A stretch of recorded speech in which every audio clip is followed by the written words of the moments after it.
నమస్తే మిత్రులారా, నేను మీ జర్నలిస్ట్ శంకర్ని. కాళేశ్వరం ప్రాజెక్టు మీద, ప్రధానంగా మేడిగడ్డ బ్యారేజ్ మీద ఇంకా కుట్రలు, కుతంత్రాలు, రాజకీయాలు, ఒక్కొక్కరి విష ప్రచారాలు ఇంకా ఏమాత్రం తగ్గలేదు. ఇప్పటికే దాని మీద రకరకాల విచారణ కమిషన్లు, ప్రభుత్వాల పగ ఇవన్నీ కూడా కొనసాగుతూనే ఉన్నాయి. ఇప్పటికీ ఇదే కాళేశ్వరం మీద ఇప్పటికి 4 కమిటీలు వేసిరు. ఒకటేమో ఎన్డీఎస్ఏ, ఒకటి కేంద్రంకి వెళ్ళి వచ్చినటువంటి ఎన్డీఎస్ఏ ఒక రిపోర్ట్ ఇచ్చింది. దాని తర్వాత దాని మీద ఒక కమిషన్, విజిలెన్స్ కమిషన్ వేసిరు. దానికి తర్వాత ఇప్పుడు పీసీ ఘోష్ గారు కమిషన్ వేసిరు. దాని తర్వాత ఏదైతే బ్యారేజ్ కుంగిపోయిందో, బ్యారేజ్లో ఒక 2 పియర్స్ కుంగిపోయినాయో, ఆ కుంగిపోయినటువంటి పియర్స్ కోసము అసలు ఎందుకు కుంగినాయి, దాన్ని ఎట్లా రిపేర్ చేయాలనే అంశం కోసము మళ్ళొక కమిటీని రీసెంట్గా ప్రభుత్వం వేసేందుకు ప్రయత్నాలు చేసింది. సో ఇవన్నీ నడుస్తూనే ఉన్నాయి. ఇంకా కాంగ్రెస్ పార్టీకి సంబంధించినటువంటి కొంతమంది, బీజేపీకి సంబంధించినటువంటి కొంతమంది, మేధావుల రూపంలో ముసుగులో ఉన్నటువంటి ఇంకొంతమంది మేడిగడ్డ మీద, కాళేశ్వరం మీద ఇంకా ప్రచారాలు, విష ప్రచారాలు చేస్తూనే ఉన్నారు. అయితే ఇవాళ మేము ముందుకు ఒక అంశాన్ని తీసుకొచ్చిన. ఈయన పేరు నైనాల గోవర్ధన్ అంట. ఈయన తెలంగాణ జలసాధన సమితికి కన్వీనర్ అంట. ఇక ఆయన ఫోటో చూపిస్తాం మీకు ఒకసారి. ఆయన ఫోటో చూపించినాక ఈయన నైనాల గోవర్ధన్ అంట, తెలంగాణ జలసాధన సమితికి కన్వీనర్ అంట. ఇలా ఆంధ్రజ్యోతి పత్రికలో ఎడిటోరియల్ కాలంలో ఒక చిన్న ఆర్టికల్ రాయడం జరిగింది. ఇది ఆయన రాసినటువంటి ఆర్టికల్. ఈ ఆర్టికల్లో ఏం రాసిండంటే, మేడిగడ్డ పైన అడ్డగోలు బుకాయింపు అని చెప్పేసి నా రాసిండు. అంటే మేడిగడ్డ మీద బీఆర్ఎస్ వాళ్ళు ఎవరైతే కాళేశ్వరం ప్రాజెక్టుని సమర్థిస్తూ ఉన్నారో, లేకపోతే ఈ వ్యవహారాన్ని సమర్థిస్తూ ఉన్నారో, వీళ్ళందరికీ కౌంటర్గా ఈ నైనాల గోవర్ధన్ అంటే ఆయన ఒక ఆర్టికల్ రాసిండు. ఆంధ్రజ్యోతి దాన్ని యాస్టీస్గా పబ్లిష్ చేసింది. అంటే ఆయన రాసినటువంటి తప్పులను, తప్పుడు ప్రాపగండా అని తెలిసినాక కూడా ఈ పత్రికలు ఇట్లనే ప్రచురిస్తాయి. ఇంకా అందుకే దీనికి ఈ రాసినటువంటి, ఎందుకంటే ఇది కొంత సర్క్యులేషన్ ఉన్నటువంటి పత్రిక, తెలంగాణలో కూడా చదువుతారు దీన్ని కొంత. అందుకనే ఈ అబద్ధపు విషయాలను మనము తేటతెల్ల చేయడం కోసం నేను ఈ వీడియో రికార్డ్ చేస్తున్నాను. అయితే ఈయన ఏమని రాసిండయా అంటే, మేడిగడ్డ మీద మేడిగడ్డ పైన అడ్డగోలు బుకాయింపులు. అంటే ఇప్పుడు మేడిగడ్డ మీద ఒక ప్రజల లోపల కూడా ఒక అనుమానం వస్తూ ఉంది. ప్రధానంగా మనం ఫస్ట్ నుంచి అనుమానం వ్యక్తం చేస్తున్నాం. ఎప్పటి నుంచి, ఎప్పుడైతే 21వ తారీఖు, అక్టోబర్ 21వ తారీఖు 2023లో ఆ మేడిగడ్డ బరాజులో 2 పియర్స్, 7వ బ్లాక్లో 2 పియర్స్ కుంగిపోయినాయో, అప్పటి నుంచి మనము అనుమానం వ్యక్తం చేస్తూ ఉన్నాం. తెలంగాణ వాదులు, నీళ్ళ మీద సోయినటువంటి వాళ్ళు, నీటి రంగ నిపుణులు, తెలంగాణ మీద కొంత అవగాహన ఉండి తెలంగాణను ప్రేమించేటువంటి ప్రతి వ్యక్తి మేడిగడ్డ ఇన్సిడెంట్ తర్వాత తప్పకుండా దాని మీద ఎక్కడో ఒకలాగా అనుమానాలు అయితే మొదటి నుంచి ఉన్నాయి. ప్రధానంగా అక్కడికి వెళ్ళి చూసొచ్చిన తర్వాత అనుమానాలు ఇంకా బలపడ్డాయి. ఇట్టెట్ట కుంగుతుంది, ఒకవేళ కుంగితే బరాజు ఆ నుంచి దాకా చాలా పియర్స్ ఉన్నాయి, చాలా బ్లాకులు ఉన్నాయి, దాంట్లో ఏటవాలుగా చాలా ఆ నుంచి దాకా పెద్దగా కొంగాల్సి ఉంటుంది. కానీ కేవలం 2 పియర్స్ అక్కడనే ఏదో కిందంగా గుంతదోమి లోపలికి దింపినట్టుగా, దోసకాయని మధ్యలోకి కోసినట్టుగా, నిట్ట నిలువున ఒక పియర్ అనేది చీలడము, పక్కున పగలడం అనేది ఇక్కడ అనుమానాలకు తావిస్తూ ఉంది. అయితే ఈ నేపథ్యంలో రీసెంట్గా మనం మొదటి నుంచి అనుమానం వ్యక్తం చేస్తున్నాం. ఏదో జరిగింది కింద, ఏదో ఒక వ్యవహారం జరిగింది, దీన్ని ఏదో కుట్ర ఉంది దీని వెనకాల అనేటువంటి అనుమానం మొదటి నుంచి తెలంగాణ వాదులు కానీ, ఈ తెలంగాణ మీద నీళ్ళ మీద సోయినటువంటి వాళ్ళందరూ కూడా అనుమానాలు వ్యక్తం చేస్తున్నారు. వి ప్రకాష్ సార్ లాంటి వాళ్ళు కానీ, లేకపోతే శ్యామ్ ప్రసాద్ రెడ్డి సార్ వంటి వాళ్ళు కానీ, ఇట్లా తెలంగాణ వ్యవసాయ రంగాన్ని, నీటికి సంబంధించినటువంటి దాన్ని విశ్లేషించేటోళ్ళు చాలామంది అనుమానం వ్యక్తం చేస్తున్నారు. మనకు కూడా అనుమానం ఉంటుండే. అయితే అది ఈ మధ్యలో బలపడ్డది. ఎప్పుడైతే ఈ కాంగ్రెస్ దాన్ని అడ్డం పెట్టుకొని ఇప్పటిదాకా రాజకీయ లబ్ధి పొందడము, ఎమ్మెల్యే ఎలక్షన్లలో దాని అడ్డం పెట్టుకొని రాజకీయాలు చేసింది, ఎంపీ ఎలక్షన్లలో దాని అడ్డం పెట్టుకొని రాజకీయాలు చేసింది, తర్వాత ఇప్పుడు కూడా దాని అడ్డం పెట్టుకొని ఇంకా రాజకీయాలు చేయడము, కొంతమంది కీలక నాయకులకు నోటీసులు, అరెస్టులు, ఇట్లాంటి వ్యవహారం చేద్దామన్నటువంటి ప్రయత్నం కోసం చేయడంతో ఈ అనుమానాలు ఇంకా బలపడ్డాయి తెలంగాణ సమాజం లోపల. మనం చెప్పడం కాదు, ప్రజలే అనుమానం వ్యక్తం చేస్తూ ఉన్నారు. ఏమని, నిజంగానే మేడిగడ్డ వెనకాల, మేడిగడ్డ కింద ఏదో కాంగ్రెస్ బీజేపీలు కుయుక్తులు పన్ని దాని కింద ఏదో బాంబు పెట్టి పేల్చి ఆ 2 పియర్స్ని మొత్తం కుంగిపోయే విధంగా చేసి మనకు నీళ్లు రాకుండా చేసేటువంటి కుట్ర చేసిర్రా అనేటువంటి అనుమానం ప్రజల లోపల వస్తుంది. ఇది రావడానికి ప్రధాన కారణము ఏపీలో పోలవరం నుంచి ఎత్తుకపోవడానికి బనకచెర్ల అయితే ప్రారంభం చేయడానికి ప్రయత్నాలు చేస్తూ ఉన్నారో, ఆ బనకచెర్ల కోసం చంద్రబాబు నాయుడు ఎప్పుడైతే ప్రయత్నాలు మొదలుపెట్టో అప్పటి నుంచి తెలంగాణ సమాజం కొంచెం దీని మీద చర్చ చేయడము, మాట్లాడడము, తెలుసుకోవడానికి ఇంట్రెస్ట్ చూపిస్తూ ఉన్నది. ఈ క్రమం లోపల ఇది ఇంకా మరింత బలపడింది. ఇప్పుడు బీఆర్ఎస్ వర్కింగ్ ప్రెసిడెంట్ కేటీఆర్ గారు మాట్లాడడం, వి ప్రకాష్ గారు ఇదే మన స్టూడియోలో ఇక్కడనే కూర్చొని బనకచెర్ల కోసము, ఆ పైన ఉన్నటువంటి ఇచ్చంపల్లి కోసము, కావేరికి నీళ్లు తీసుకుపోవడం కోసము, బనకచెర్లకు నీళ్లు తీసుకుపోవడం కోసము, ప్రాణహిత నీళ్ళను తరలించకపోవడం కోసమే మేడిగడ్డ మీద కుట్ర చేసిర్రు, మేడిగడ్డను కూల్చిర్రు, ఇప్పుడు దాని కింద బాంబులు పెట్టి కూల్చిర్రు అనేటువంటి అనుమానాలు బలపడతా ఉన్నాయి. దానికోసమే, ఆ బనకచెర్ల కోసమే, చంద్రబాబు కోసమే ఇప్పుడు మేడిగడ్డను కూడా రిపేర్ చేస్తలేరు అన్నటువంటి మాటని ఆయన ఇదే స్టూడియోలో కూర్చొని మాట్లాడడం జరిగింది. దీని తర్వాత ఇంకా ప్రజలు ఎక్కువగా దాని మీద నిజంగానే మేడిగడ్డ కింద ఏదో జరిగిందా అనేటువంటి అనుమానాలు వ్యక్తం అవుతూ ఉన్నాయి. ప్రజలు కూడా దాన్ని విశ్వసిస్తూ ఉన్నారు ఆ అనుమానాలని. కాబట్టి ఇప్పుడు డ్యామేజ్ కంట్రోల్ చేయాలి.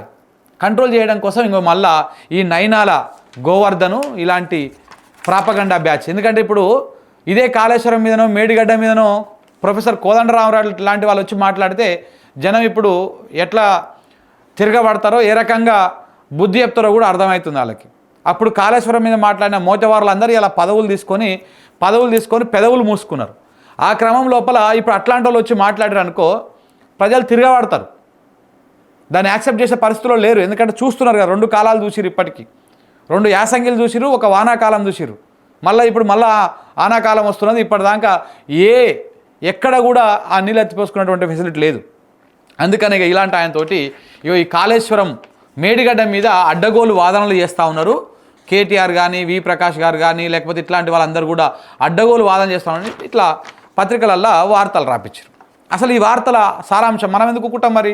ఇట్లా అబద్ధాలు రాస్తే ఇన్ని రోజులు లెక్క సైలెంట్గా ఉండేటువంటి పరిస్థితులు ఉన్నాయా? ఇప్పుడు బట్టలు ఇప్పి బర్బతలు నిలబెడతాం ఆడ. ఇప్పుడు ఈయన రాసినటువంటి భాగవతం మొత్తాన్ని ఇప్పుడు మీకు నేను చూపిస్తాను మిత్రులారా. ఈయన ఏం రాసిండయ్యా అంటే, మేడిగడ్డ వద్ద కాంగ్రెస్ వాళ్ళే బాంబులు పెట్టి ఉంటారేమో అంటున్నారు బీఆర్ఎస్ వర్కింగ్ ప్రెసిడెంట్ కేటీఆర్, మిగతా సాగునీటి రంగ నిపుణులు అంటున్నారు అని చెప్పేసి ఈయన స్టార్ట్ చేసి, ఒకవేళ అది నిజమే అయితే అక్టోబర్ 21, 2023న మేడిగడ్డ కుంగడానికి బాంబులు పెట్టారని అనుకుందాం కాసేపు.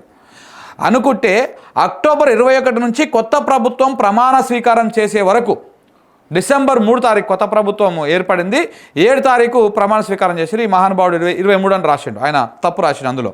అంటే 2 నెలలకు పైగా, ఎప్పటి నుంచి అక్టోబర్ 21 నుంచి డిసెంబర్ 3 తారీఖు దాకా, డిసెంబర్ 7 తారీఖు దాకా దాదాపు 2 నెలల పాటు కేసీఆరే ముఖ్యమంత్రిగా ఉన్నారు, వాళ్ళ ప్రభుత్వమే ఉన్నది. మరి వాళ్ళ ప్రభుత్వం వాళ్ళు ముఖ్యమంత్రిగా ఉన్నప్పుడు అప్పుడు విచారణ కమిటీ వేసి దాన్ని ఏదో నిగ్గు తేల్చి బాధ్యుల మీద చర్యలు తీసుకోవచ్చు కదా, కేసులు పెట్టి వాళ్ళని అరెస్టులు చేసితే బాగుంటుండే కదా అని చెప్పేసి ఈయన సెలవు ఇవ్వడం జరిగింది. ఈ మహానుభావుడు ఇంత తెలివి మరి ఈయనకి ఏడికెళ్ళి వచ్చిందో ఎట్లొచ్చిందో అది తెలియదు. ఎప్పుడు కుంగింది సార్ ఈ బ్యారేజ్లో? ఆ 2 పియర్స్ ఎప్పుడు కుంగినాయి?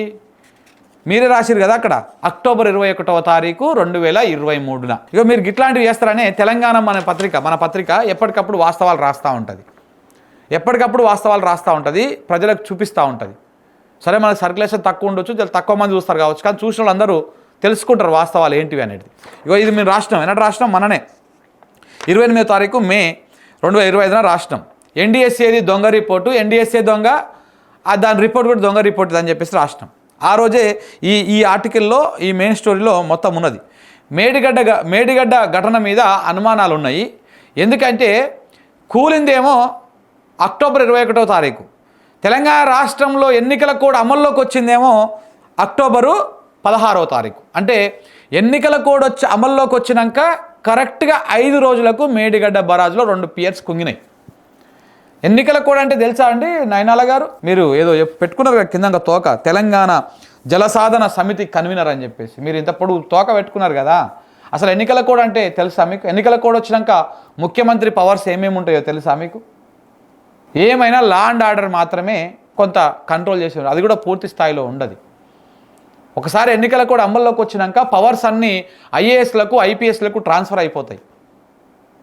ముఖ్యమంత్రి గారి చేతిలో హుకుం జారీ చేసేంత ఉండదు. ఏదో ఇప్పుడు ఆ ప్రభుత్వం వచ్చేది ఉంటే, మీరు ప్రభుత్వం అయిపోయినాక రిజల్ట్స్ వచ్చినాక కూడా ముఖ్యమంత్రి గారు మన కేసీఆరే కానీ ఆయన వెళ్ళిపోయేటప్పుడు ఆయన వెనకాల ప్రగతి భవన్లో కాలి వడ్డీ బట్టలతోటి వెళ్ళిపోయాడు ఆయన. అట్లా ఉంటుంది. సో కాబట్టి ఆ 16 తారీఖు నాడే ఎన్నికల కోడ్ వచ్చింది. 16 తారీఖు నాడే ఎన్నికల కోడ్ వచ్చింది. అంటే ఎన్నికల కోడ్ వచ్చినాక 5 రోజులకు బరాజులో 2 పియర్స్ కుంగినాయి. అంటే ఇక్కడ అర్థం ఏంటిది? కేసీఆర్ పవర్ తగ్గింది. కేసీఆర్ పవరు తగ్గిపోయిన తర్వాతనే బరాజ్ కుంగింది. కేసీఆర్ పవర్లో ఉన్నంతసేపు, కేసీఆర్ పూర్తి స్థాయిలో ముఖ్యమంత్రిగా ఉన్నంతసేపు బరాజ్ జోలికి ఎవరు రాలే, బరాజ్ కుంగలే ఎక్కడ. కానీ అక్కడ కుంగింది. కారణం ఏంటిది? ఎందుకై ఉంటుంది? అక్కడనే అనుమానాలు ఉన్నాయి. మీరు విచారణ చేయించవచ్చు కదా. ఎంత సిల్లీ థింగ్ కదా. మీరు పెద్ద వయసులో పెద్ద ఉన్నట్టున్నారు. కానీ ఇట్లా ప్రజలను మభ్యపెట్టడం కోసం ఇది. ఆయనకు తెలియక కాదు, ఇది తెలిసే తెలంగాణ ప్రజలకు మభ్యపెట్టడం కోసం ఒక ఇట్లాంటి ప్రయత్నాలను చేస్తూ ఉంటారు. ఇది పాయింట్ నెంబర్ 1. అంటే ఎన్నికల కోడ్ వచ్చినాక కుంగింది బరాజ్. సో కాబట్టి నా విచారణ చేయడానికో లేకపోతే ఇంకో దానికో ఉండదు. ఒకవేళ ఉన్నా కానీ ఎన్నికల హడావిడిలో ఉన్నారు. ఎన్నడు? నవంబర్ 29 నాడు పోలింగు. కుంగింది ఎప్పుడు? అక్టోబర్ 21 తారీఖు నాడు. అంటే 2 నెలల సమయం ఉంది. కరెక్ట్ 4 రోజులు ఉంది సమయం. ఈ 4 రోజుల సమయంలో ఎంత డ్రామా జరిగింది తెలుసా? 16 తారీఖు నాడు ఎన్నికల కోడ్ వచ్చింది. మేడిగడ్డ 2 పియర్స్ కుంగింది 21 తారీఖు నాడు. ఆ కేంద్రానికి మన కేంద్ర మంత్రి కిషన్ రెడ్డి గారు లేఖ రాసింది 22వ తారీఖు నాడు. ఎన్డీఎస్ఏ బృందం వచ్చింది తెల్లారి రోజే, 23, 24, 25 రోజు ఎన్డీఎస్ఏ బృందం వచ్చింది. అంటే 21 నాడు కూలిపోతే 24, 25న NDSA national dam safety authority బృందం తెలంగాణకు వచ్చి మేడిగడ్డకు పోయి హెలికాప్టర్లను తిరిగి చూసి పైకి వెళ్ళి కార్లు వేసుకొని చూసి రిపోర్ట్ ఇచ్చేసారు. ఎప్పుడు ఇచ్చిర్రు రిపోర్టు? 29 తారీఖు నాడు రిపోర్ట్ ఇచ్చారు. పోలింగ్కు 1 నెల ముందు. నవంబర్ 29 తారీఖు నాడు పోలింగ్ ఉన్నది. 29 10వ తారీఖు 10వ నెలన అక్టోబర్ 29 తారీఖు నాడు వీళ్ళు రిపోర్ట్ ఇచ్చారు. ప్రాథమిక రిపోర్టు ఎన్డీఎస్ఏ. వాళ్ళు వచ్చిన కరెక్ట్గా 3 రోజులు 24, 25 ఇక్కడనే ఉన్నారు, హైదరాబాద్లోనే తెలంగాణలోనే ఉన్నారు. వాళ్ళు ఢిల్లీకి పోయి 27, 28, 29 2 రోజులల్లా రిపోర్ట్ ఇచ్చి పడేసారు. ప్రాథమిక రిపోర్ట్. ఆ రిపోర్ట్లో కూడా ఏముంది? నిర్మాణ లోపము,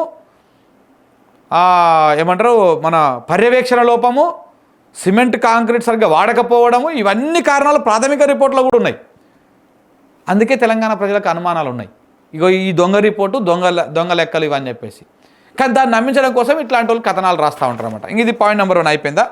ఇంకొకటి అయితే మీరు మరి అట్లా కుంగినప్పుడు అప్పుడు ఎన్డీఎస్ఏ రిపోర్ట్ ఇచ్చింది కదా, ఆ ఇచ్చినప్పుడు నేషనల్ డ్యామ్ సేఫ్టీ అథారిటీ ఆదేశాల ప్రకారం 3 బ్యారేజీలలో ఉన్నటువంటి నీళ్ళన్నీ ఎందుకు ఖాళీ చేయించిర్రు అని చెప్పేసి ఇంకొక ప్రశ్న ఇందులో ఈ ఆర్టికల్లో ఆయన రాయడం జరిగింది. అయ్యా, ఎప్పుడైనా సరే ఎక్కడైనా ప్రమాదం అది ఏ కారణం చేత జరగని కింద మేడిగడ్డని మీ పాపాత్ములు కూలగొట్టిర్రో దేవుడి కెరక, తొందరలోనే ప్రజలకు కూడా వాస్తవాలు తెలుస్తాయి. ఈ కింద అదైనప్పుడు పైనటువంటి బ్యారేజీలను కూడా ఏమన్నా చేసేటువంటి ప్రమాదం ఉండదు కావచ్చు. ఏదో జరిగేటువంటి అవకాశాలు ఉన్నాయి. ఉన్న పలంగా ఎత్తిపోసుకోలేం కదా ఉన్న నీళ్ళని. సో కిందికి వదిలేద్దాము, ఇంకా రిస్క్ వద్దు, ఈ 2 బ్యారేజీలను కాపాడుకోవాలన్నట్టు ఆలోచన ప్రతి ఒక్కరికి వస్తుంది. వదిలేయండి మొత్తం వాటర్ అని చెప్పేసి. అది ఒక కామన్ సెన్స్తో ఆలోచించేటువంటి వ్యవహారం. ఎందుకంటే ఆయనకు పవర్ లేదు, అప్పటికి పవర్ లేదు. పవర్ ఉంటే ఆ నిజంగానే ఎవడు చేసిండు, ఎట చేసిండు అది అవుతుండే. ఎన్నికల కోడ్ వచ్చిన తర్వాత ముఖ్యమంత్రి అన్ని ఆదేశాలు జారీ చేసేందుకు ఉండదు, కొత్త నిర్ణయాలు తీసుకోవడానికి ఉండదు. పాత నిర్ణయాలు, పాత వ్యవహారం అట్లా పోతూ ఉంటుంది. పెద్ద మనిషి తరికాలు చూస్తూ ఉండాలి అంతే. ఇది జరిగినటువంటి వ్యవహారం. ఇది పెద్ద చిత్రగుప్తుడి క్వశ్చన్ మార్కు. ఇక దానికి మళ్ళీ ఇందులో పెట్టడం. ఇది అయిపోయాక ఎల్ఎన్టీ రిపోర్టుని తిప్పి పంపింది కదా, ఎన్డీఎస్ఏ రాసినటువంటి రిపోర్ట్ని. దాని గురించి కూడా ప్రస్తావిస్తూ ఎల్ఎన్టీ మేడిగడ్డ నిర్మాణంలో ఏ తప్పులు చేయలేదనే అనుకుందాం. ఇది ఎల్ఎన్టీ మేడిగడ్డ నిర్మాణంలో ఏ తప్పులు చేయలేదని అనుకున్నాం. అలాంటప్పుడు నిర్మించిన 4 ఏళ్లకే మేడిగడ్డ 5 అడుగులకు ఎందుకు కుంగింది? పునాది నుండి పై వరకు నిట్ట నిలువున ఎందుకు చీలిపోయింది?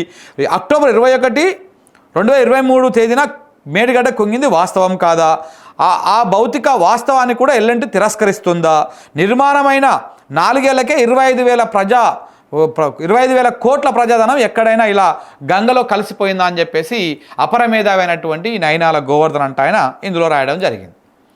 అయ్యా, మీకు బ్యారేజ్లకి ఆ 3 బ్యారేజ్లకు కలిపే అయ్యింది 10,000 కోట్లు. 10,000 కోట్లు తెలియకపోతే తెలుసుకోండి. ఊరికనే అబద్ధాలు ప్రచారాలు చేయకండి. ఇక్కడ కూడా ఇంకా మీరు అబద్ధాలు చెప్తే ఇంతకుముందు లెక్క చేతులు మూసుకొని లేకపోతే నోరు మూసుకొని కూర్చునే కాలం కాదు ఇది. అబద్ధాలు ఏంటివి నిజాలు ఏంటివి తీసి ప్రజల ముంగల పెడతాం. ఆ 3 బరాజులకు అయ్యిందే 10,000 కోట్లు, కానీ 25,000 కోట్లు ఒక మేడిగడ్డకే అయిందని చెప్పిండు. మరి మేడిగడ్డ ఒక్కదానికి 25,000 కోట్లు అయితే అన్నారానికి ఎంత కావాలి, సుందిళ్ళకి ఎంత కావాలి, ఆ పైనటువంటి ఇంకా రిజర్వాయర్లు, టన్నెళ్ళు, పెద్ద పెద్ద సబ్స్టేషన్లు, బాహుబలి పంపులు, ఇవన్నిటికి ఎంత కావాలి, ఎన్ని లక్షల కోట్లు కావాలి? మొత్తం అయ్యిందే, మొత్తం కాళేశ్వరం ప్రాజెక్టు మొత్తం వర్తే 85,000 కోట్లు. దీని వీళ్ళు 1,00,000 కోట్లని ప్రచారం చేశారు. ఇటు చూడరాదురి, ఒక మేడిగడ్డకే 25,000 కోట్లు అయిందంట. ఎంత అబద్ధం చూడండి. ఈ చదివిన వాళ్ళు తెలియని వాళ్ళు ఏమనుకుంటారు, నిజంగానే ఇది 25,000 కోట్లు ఒక బరాజ్కే పెట్టి కాగం చేసిండు కేసీఆర్ అని అనుకోరా? ఇట్లా అబద్ధాలు చెప్పుకుంటూ పోతారనమాట. ఇలా బతుకులే అబద్ధాలు, ఇలా జీవితాంతం అబద్ధాలు చెప్పడే ఇలా పని అనమాట. ఇది అయిపోయిందా? ఇది అయిపోయినా ఇంకోటి ఏంది, 4 ఏళ్ళకే 5 అడుగుల లోపెట్ల లోపడిపోతుంది. అది లోపడిపోయింది వాస్తవం కదా, అదే వాస్తవమే లోపడిపోయింది, కుంగింది. కానీ ఆ కుంగడానికి కారణం ఏందో చెప్పాలి. ఆ కారణం ఏంది, దేనివల్ల కుంగింది, ఎందువల్ల కుంగింది? అందుకోసం NDSA 378 పేజీల లేఖ రిపోర్ట్ ఇచ్చి అసలు కారణమే చెప్పలే. అందులో అంత పెద్ద రిపోర్ట్ రాసినటువంటి NDSA దేనివల్ల కుంగిందో కారణం చెప్పలే. మళ్ళీ ఫైనల్గా ఏం చెప్పింది, అది ఎందుకు కుంగిందో దాని కారణాలు తెలుసుకోవడానికి ఒక నిపుణులతోటి ఒక కమిటీ వేయాలి అని చెప్పింది. అదే NDSA కథ. అందుకే ఎల్లంటే ఏం చేసింది, అరే నీ రిపోర్ట్ ఏంది, నీ కథ ఏంది, నీ కార్ఖానం ఏంది, నువ్వు ఇంత సడభారతం అంతా రాసి అందులో అసలు ముచ్చట లేకుండా రాసినావు, ఇది నీకు మొఖాన కొట్టేసింది, నీకు ఇది పనికిరాదని చెప్పేసి మళ్ళీ కొత్త రిపోర్ట్ రాసి ఇది అని చెప్పేసి. అర్థమైందా? వాళ్ళకి రాజకీయాలు కావాలి, అందుకే రాజకీయాల కోసం మాత్రం రిపోర్ట్ రెడీ చేసిర్రు. అసెంబ్లీ ఎన్నికల ముందు ఒక రిపోర్టు, ప్రాథమిక రిపోర్టు, లోక్సభ ఎన్నికల ముందు మధ్యంతర నివేదిక, లాస్ట్కు కేసీఆర్ సభనో లేకపోతే ఇంకేదో బీఆర్ఎస్ సంబంధించినటువంటి హడావుడి ఉన్న రోజు ఫైనల్ నివేదిక. ఇదే కదా మీరు చేసేటువంటి వ్యవహారం.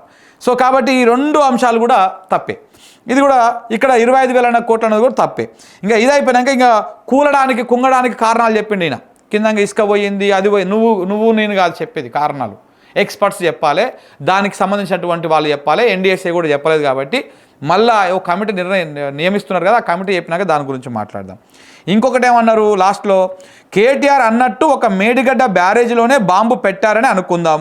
మరి NDSA 3 బ్యారేజీల్లో ప్రముఖ వైజ్ఞానిక సంస్థలతో అంతర్గత భూ సాంకేతిక పరీక్షలు చేయించాలని ఎందుకు నిర్ణయించింది?